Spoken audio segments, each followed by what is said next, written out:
What's going on, guys? Zuko back with another Shadowlands video. I hope you're all doing very well. Yeah, kick back and relax. Get your coffee. Last night, we went through a heroic re-clear of the raid. Almost got through most of it, actually. Got to Rygalon, and then we only had like 20 minutes left or something, so we tried him a few times but didn't get him down. But that's okay. It was a really great night. On Monday, I ran with my Mythic Plus team, the new Mythic Plus team, and we did a whole bunch of dungeons. We actually finished with a plus 20 gambit, but we didn't time it. We missed the timer by like a minute and a half. It was really close. So we're continuing to refine the skills. We're continuing to like get better as a group and to start to be able to read the room a little bit with each other and to know exactly how we want to play, who's going to get kicks, when we're going to use our AoE stuns, all that stuff. And it has to become like a really well-oiled machine or else it's not going to work. So we're getting there. We're working our way up there. But for now, I do have a plus 19 Tazavesh, the streets, the first half that we did on Monday. And it went very well. And I'm going to show you that here today. So it was last week, and this week right now, the affixes, I believe, are... It's obviously Fortified, Spiteful, Necrotic. So it's a whole different week. Last week was Bursting and Volcanic and Tyrannical. So it was the Tyrannical week, which was really nasty. So last week, I ran a Witch Doctor Wolfbones build. Here's the build that I went with. We did Witch Doctor Wolfbones plus Night Fae in a dungeon to get the cooldown reduction on the dogs and also to get the big crit window from this legendary effect and also to get the big single target damage from Fade Transfusion onto boss fights, because we basically, we were running with a monk and a protection paladin and Kaz is on the warlock, and so we have tons of AoE damage, and Enhancement Shaman's not really there to do AoE damage anyway, so it's better if I spec really hard into single target for last week. This week, now that it's fortified, I'm going to do a whole different, probably Primal Lava Actuators plus like Fire Nova. But for last week on Tyrannical, I tried doing Witch Doctor Wolfbones plus Fade Transfusion Night Fae, and it worked out well. Certainly on most AoE packs, I wasn't doing anywhere near as much damage, but on the single target boss fights, I was doing tons of damage. I was way out in front, usually. I think on a couple of the fights, Sleepy and I were fighting for first place, but it just helped because, again, this is what you want to do when you get on a Mythic Plus team that's trying to push higher keys. You need to understand what your role is, how you can help benefit the team. What are you going to do to help the team be successful? And in this case, I needed to go single target. So that's what I did. I went Witch Doctor Wolfbones plus Night Fae, and I went Naya. I know lots of people go Dreamweaver. I understand the impetus for going Dreamweaver, but I just wanted these big mastery windows, and I wanted to give it a shot. So we went Naya and had Chill to the Core, Magma Fist, Focus Lightning, pretty standard stuff. And then we had just as much uptime on the dogs as we could possibly get, and that was our entire build. We did go Ellie Blast, Hot Hand, Hailstorm, so it's kind of weird looking, but I want Hailstorm because I'm pressing Frost Shock a lot because of Chill to the Core to get the massive cooldown reduction on my dogs and to do AoE damage with Hailstorm. And then my single target is here with Ellie Blast and Hot Hands. This is going to carry your single target damage. And then the Hailstorm and Sundering will help to carry your AoE damage. So that's how we did it. That was the build that we ran. Let's jump into the video. Let's get into it. Let's look at this plus 19 streets that we did. I'm going to show you the opening packs here, and then we'll get into the boss. We'll get into all that stuff. Let me just get my notes over here. So the trash, of course, is very, very dangerous. This opening trash, as most of you guys know, it's super, super dangerous in here. So you have to have good kicks. You have to have good AoE stuns. Thor does a great job here of silencing with his shields and stuff. We kind of almost overlapped some stuns there. Unfortunately, on this group, we do have triple stun, which is good, but eventually the mobs get DR'd, right? It's like a diminishing return on that. They get immune to it eventually because it's the same kind of CC. But Kaz also has interrupts from his Infernals, which is really, really great. So my damage is not going to be as good on the AoE packs. You're just going to notice that for sure. It's just not going to be quite as strong. On that last pack, everybody blew all their cooldowns. I didn't have Fade Transfusion up. I have it up for this pack. So I'm going to pop it, get my Wolves back out, kick as much as I can, Ellie Blast into another Frost Shock. So we're doing better damage here. We got better AoE going on here now. 21. There's another moment later in the dungeon where I'm going to show you it's very, very good. The damage is quite strong. I'm I'm also going to show you some really good tips and tricks on how you want to do this dungeon, because some people I think still struggle with trying to get this done in time, because especially on Tyrannical, the boss fights just take forever. So we're going to work on that. I'm going to show you all about that. But we're doing good damage here. Move on to the final pack right before the boss. I think Kaz pulls the stuff around the corner. Look at this. Or not Kaz, sorry, Thor. So Thor grabs these two guys and pulls them into this pack so that you don't have to fight them later, which is a great idea. Again, really good sort of strategic stuff coming out of Thor. He knew that we have really good AoE, that this team's going to be able to kill all these guys, so he pulls it all in. I might have hit the roof. Nope, I got lucky. I thought I threw my cap totem on the roof. So stasis beam's really important to kick here. If you have a kick available, get stasis beam, because that will stun somebody, which is very frustrating. So we just AoE these down. Nothing really crazy here. Kick as much as you can. Stun as much as you can. Use your sundering when somebody has an ability that's about to go off, like Spark Burn. Use all your tools. Really, really important that you use all those tools, or else you're just not going to be successful. So there's a little mini boss here that you need to fight as well. Let me just say really quickly. I don't want to put your stats and shit on. I went too far ahead. Let me show you really quickly. There's an ability you want to kick right here. Empowered Glyph. I know it's hard to see. I'm sorry it's all covered. He casts this in like 1 second. He's like, whoop, he just casts it really quick. So get ready to kick that as fast as you can. I kick it right here. Hey. So that's really good. That means that it does a lot of, it makes him do way more damage. So you have to make sure that that gets kicked. That's all you got to do. Then we move on to the boss fight. Yep. And this is Zo'phex. He's the guy that has the lightsabers like in Star Wars, right? And he does his little spinny move like General Grievous in Star Wars. Yeah. It's pretty awesome. It's okay. So,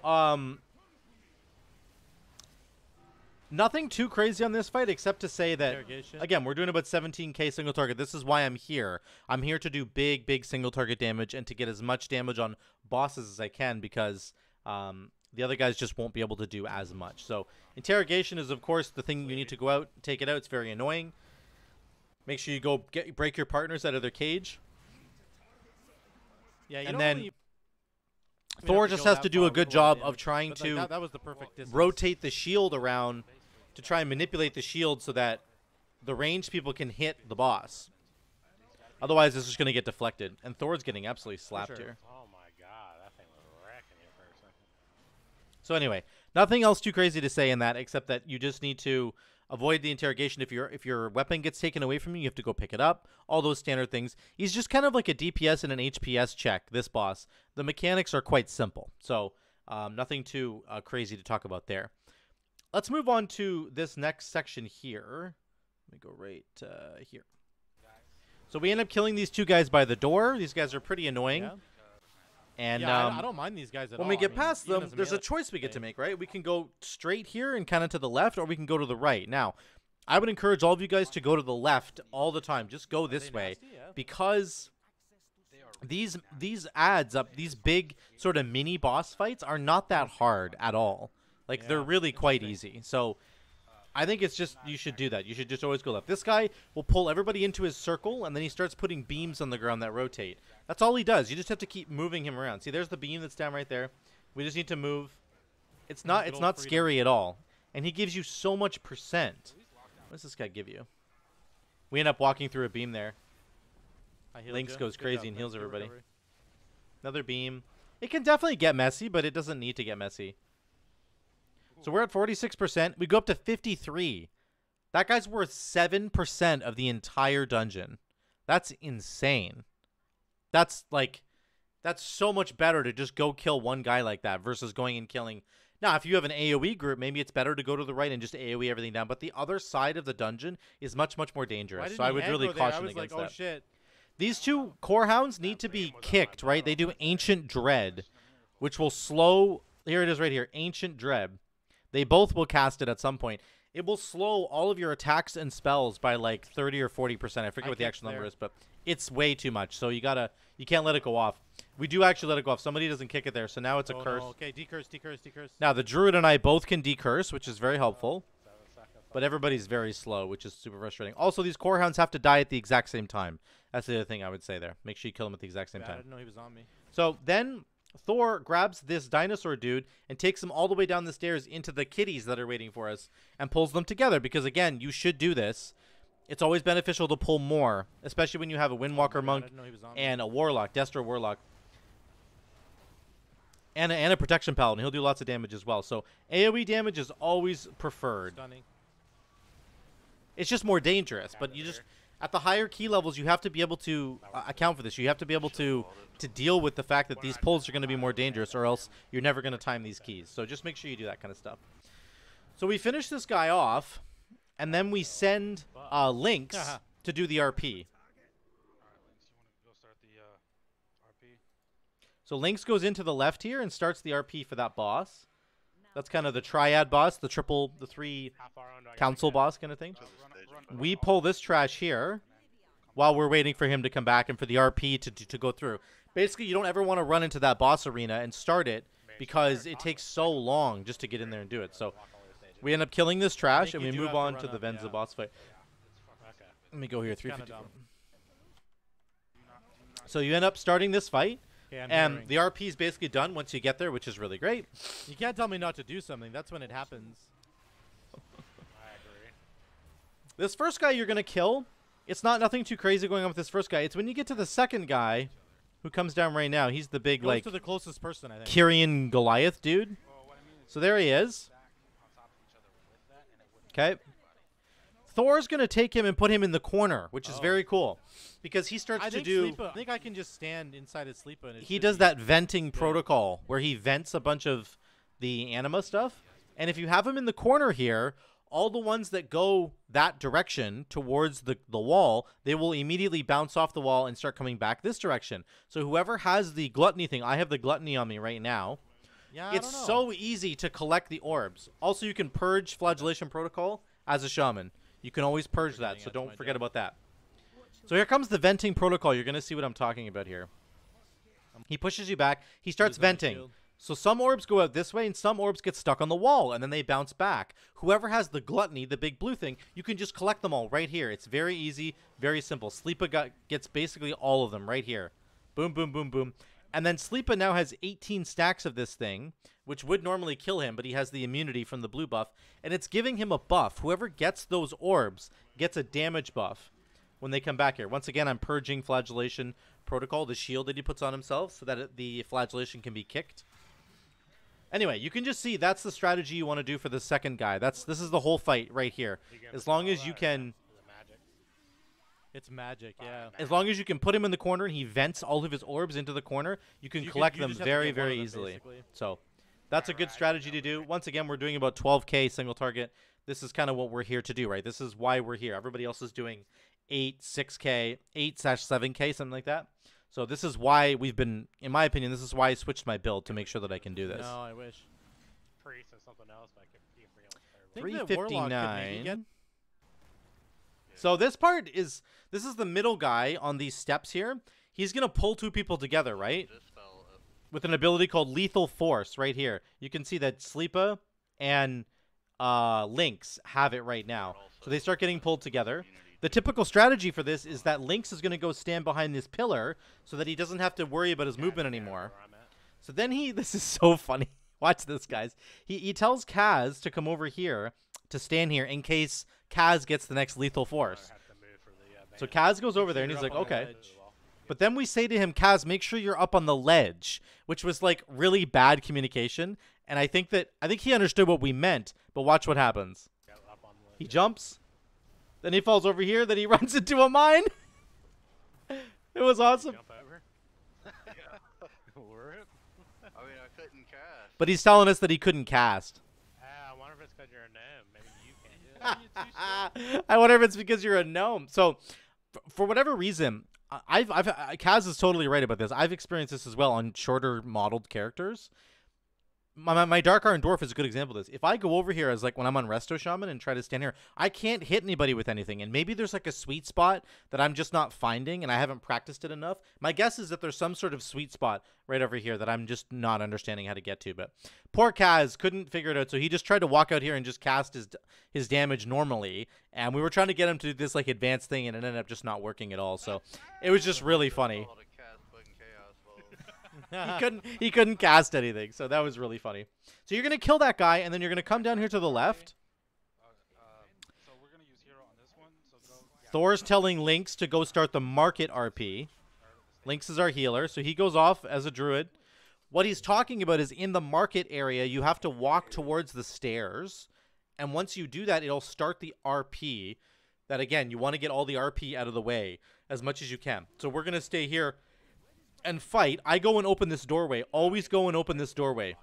In case somebody dies and gets sent back to the beginning of the dungeon, they can teleport right here. So very important to go open that doorway. Thor's going to pull the entire mailroom. He's going to pull them out here. So he's in there right now.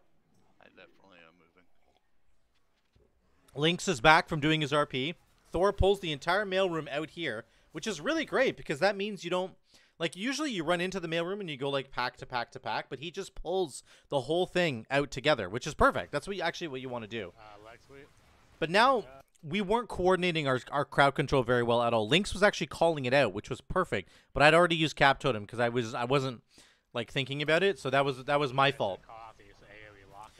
So Lynx is totally right here. We need to be coordinating our stuff better. It might be better to just have somebody call it out, like him, if he wants to, but it's also just better once we do more dungeons together as a group, we're going to get a feel for how it's going to go.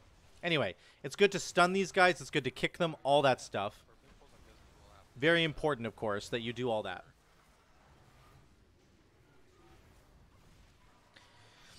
So we kill all this trash here. Sleepy goes absolutely berserk with his damage, 62k, which is exactly why he's here, right? Not that he can't do single target damage, but this is exactly why a Windwalker Monk's here. Then we move in, and there's one pack left with one Mailemental. What you want to do is kill the other two guys, kill the postal worker and the defective, what is it, sorter? The defective sorter and the postal worker, kill them, and leave the Mailemental alive till the very end. Then you're going to pull the boss onto the Mailemental as he's dying because he puts that haste dome on the ground. So here it comes. The boss is coming in. We kill the Mailemental, and boom, there goes the dome. Now we have Lust, and we have the haste from the dome. Like, I don't even know how much haste I have right now. Probably over 100% for sure. We just let the first batch of the purple swirlies land on the ground. That's not a problem because we have haste and the Mailemental haste rolling right now at the same time. We have to stay here and use this for as long as we can. I get slammed by because I'm an idiot. I would get used to just me getting the south only, so we don't lose. We're doing 25k boss damage right now, by the way. Again, this is why I'm here. You know, Sleepy's going to do 65k AoE damage to the packs. I'm going to do 25k single target damage to the bosses. Again, you need to know your role and understand how you can help your team be successful. We get the first batch of bombs here, and we throw them. I go for this long one. Somebody throws it. Look, it's going to hit right here. Watch this bomb. Watch this bomb right here. Oh, my God. I did not think that was going to go in. I was so scared. God. Somebody threw it, like, on the ledge. I was, like, holding my breath for that one. Just for you. Hazardous liquids come out again. Thor wants us to soak as many of them as we can, which makes sense. It puts a little dot on you, though, which is actually stronger than you might think because he starts famous. So then, again, right here, listen to Lynx once again. I want you to hear what Lynx says. South Colt CDs if we can. So again, Lynx, like, right off the bat, he calls right away for us to just use personals. So again, it lets everybody know that he can't save us in this moment. For whatever reason, he doesn't have a huge cooldown that's ready. He cannot save us right now. We need to use our own personal cooldowns. Like, really, really good heads-up communication from Lynx. That's what you want in a group. You don't need to flame the healer because he didn't heal you. That's not the point. He was busy doing something else. What you do need is just communication from him to say, guys, I can't save you right now. Save yourself. Okay, fair enough. I can do that easily. So, really good communication. I was like, I was good. Love to see that kind of stuff. Get any of these this time. I gotta work Yeah, on you it. heal, you heal. Then we're back to doing the packages. It's in the back of the room this time. Everybody did really well. Kaz, look at Kaz. This is so funny. I just want to see you. I just want you to watch Kaz's model wiggle around. Hold on, he's gonna come around the corner. Look at him go. we get 'em all? Like, look at him wiggling.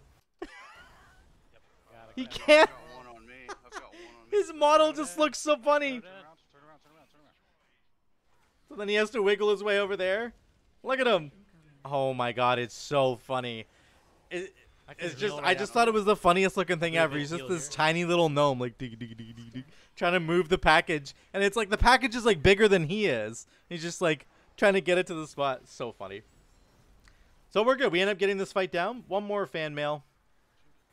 Kaz does something else amazing here. He grabs a package. He blinks over with Night Fae to grab that package over there, right there, and then he just blinks his way back. Super good. Good one, Kaz. Awesome by Kaz. Because that was really far away. That SoulShape was up. Yeah, I was. that just, package was just really far far away. So we just burned the boss, and that's it. Definitely like a frustrating boss fight in Tyrannical, but we got through it. Now this section here, Thor has figured out basically a two-person mount strategy for this. So you're gonna watch this. Basically, I need to get you guys memorized on which ones are which, so that anyone with a two-person mount can. So he's on his two-person mount. He wants me to get on. Zuko. So then I buy this cracked hammer. Now I have my dungeon frames on. I had to turn them off here. Like how I can't pick it up. There we go. I turned them off right here, which is good. Now Thor can literally just carry me for this entire section of the marketplace. It's actually incredibly. It's really, really good. However, we run into some mobs here, and I end up getting beat up pretty bad. So I have to get off of his mount. I can't grab it. I can't grab it because the mobs are there. I gotta get off. Yeah. So anyway, we end up doing the rest of it the normal way, but this is how you should do this marketplace like every single time, guys. Just get somebody who has a two-person mount, and you sit on them, and you're able to interact with the items as they come up on the ground still, and then he can just take you to wherever you need to go. So it's a really solid strategy for doing the marketplace, and it was good that Thor had that. Here's the Zogami boss fight. Oh, Zo'gron. Sorry, Zo'gron. I can't see his names there. Zo'gron boss fight. Again, this is probably the easiest boss fight in the entire dungeon because you have the buff from the instruments. You just have to get out of the middle there, of course. Get out of dodge. And then don't stand in his frontal. Crowd control. That's all you got to do. That's like the entire fight. It's very easy. Not much to even talk about there. Let's skip ahead to the final boss fight here. That in chat. No, this guy, when we walk up, he talks to Sozami. It's just really funny. Yeah. This is the fight. At an inconvenient time. This is the fight that divides the room up, of course. And then there's a kick that I want to talk to you about partway through. So we're going to skip to that part here. Zoomed my screen. I'm dead.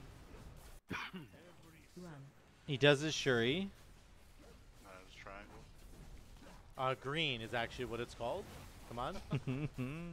You just jump through the portals to dodge the wave, right? Or else the wave will basically kill you. So he jumps away and then he does double technique. This is what he does. And this is something you have to kick, but you have to kick it twice. Now, you can delay your kick. It's a very long cast time. The entire cast time of double technique is something like 20 seconds. But it needs to be kicked twice. Now, kicking it doesn't change the duration of it. So if you wait for 19 seconds to kick the first double technique, then he's going to immediately recast double technique, and it'll only have 1 second left, and you'll need to kick it again very, very quickly. If you wait 10 seconds before kicking the first double technique, the second double technique will have 10 seconds left on it as well. So watch this. We let this double technique go really far, and then he kicks it. I'm like, I already went through it. What are you talking about? Right now. Then the double technique, the second part of double technique is coming through, and it's a lot faster. And it was kind of hard to tell there, but that's what you need to do. So you need to have 2 kicks ready to go, but you only have a total of like cool. That's well designed, of like 20 actually. seconds or whatever, right? So just understand how that works, guys. Triangle. Start jumping, start jumping. Sometimes you'll have to start jumping early, or else you're not going to make it to the triangle. Again, you can use stuff like SoulShape. Barely. Yeah, I actually thought some. Legs. Here it is again. I'm going to show you the SoulShape, how to cheat this right here. It's very simple. There's nothing crazy about it. I couldn't get to where I needed to get to in time, so I just pressed SoulShape. Boom, right there. Good to go. And he's back. So that's it. That's the dungeon fight. Yeah. And that is the entire first section. That's streets. We did about 12k overall and 1k healing overall. So go back to the gameplay here. That's it for the dungeon. It was good. We had tons of time to spare. How much time did we have, actually?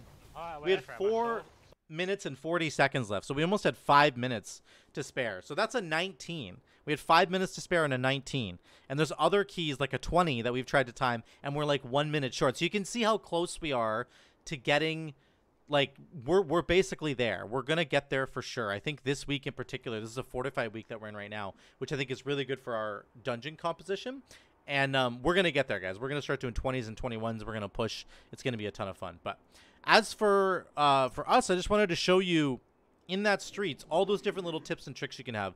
You can see Thor running around pulling extra mobs in to make sure that we can AoE them down, because we have Sleepy and Kaz who can do crazy AoE damage. You see there's multiple moments there where Xlynks just like absolutely saves us with all of his healing, and he's trying to call out some of the CCs.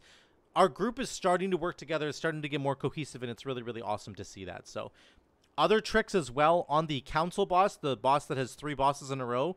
Remember the second boss that emits all those like anima orbs? You can stack him in the corner so that those anima orbs that are coming out are all coming out the same direction. You don't have to like run around in a circle trying to collect them all. That's a really good strategy. You can use the 2-person mount in the marketplace to make sure that you do the marketplace stuff very, very quickly. And then on the final boss, just make sure that you delay your kicks of double technique, because the double technique has like a certain amount of time that it's going to go for no matter what. Just make sure you're timing your kicks so that you can maximize the amount of time that he's just standing there casting it, because you can just beat the snot out of him while he's doing it. So that's it, guys. Thank you so much for watching.